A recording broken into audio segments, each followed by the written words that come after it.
ஏன் பார்ட்டி பண்ணுவதை விரும்பவில்லை நீங்கள்? நான் வந்து வெளியில போறேன், பார்ட்டிக்கு போறேன், நான் என்ன வேணா பண்ணுவேன், எந்த எக்ஸ்ட்ரீம் லெவலுக்கு வேணாலும் போவேன். ஆனா அது எல்லாமே நீ அண்டர்ஸ்டாண்ட் பண்ணிக்கணும்.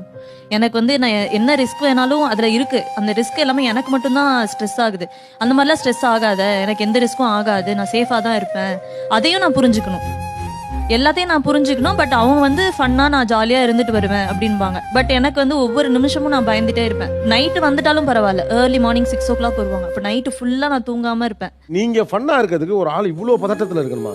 அது புரியுது சார். அது ஆக்சுவலா தப்பு தான். அந்த மாதிரி ஒரு ஃபீலிங் நம்ம உண்டாக்குறதே நம்ம தப்பு தான் அது.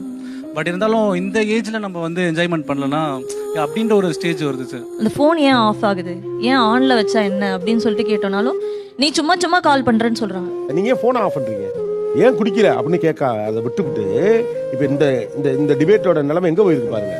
என்னப்பா ஏன் போன் ஆஃப் பண்றேன்னு கேட்க வேண்டியிருக்கு. இப்ப நீங்க ஜாலியா ஃப்ரெண்ட்ஸோட குடிச்சிட்டு என்ஜாய் பண்றப்ப மனைவியிடம் வந்து ஒரு போனே உங்களுக்கு தொந்தரவா இருக்கு இல்லையா, டிஸ்டர்பிங்கா இருக்கு இல்லையா?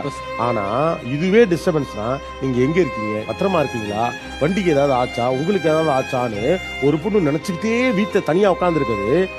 அது எவ்வளவு பெரிய தொந்தரவு. நீங்க கொடுக்குற இந்த தொந்தரவு இதை விட பல மடங்கு பெரிய தொந்தரவு இல்லையா?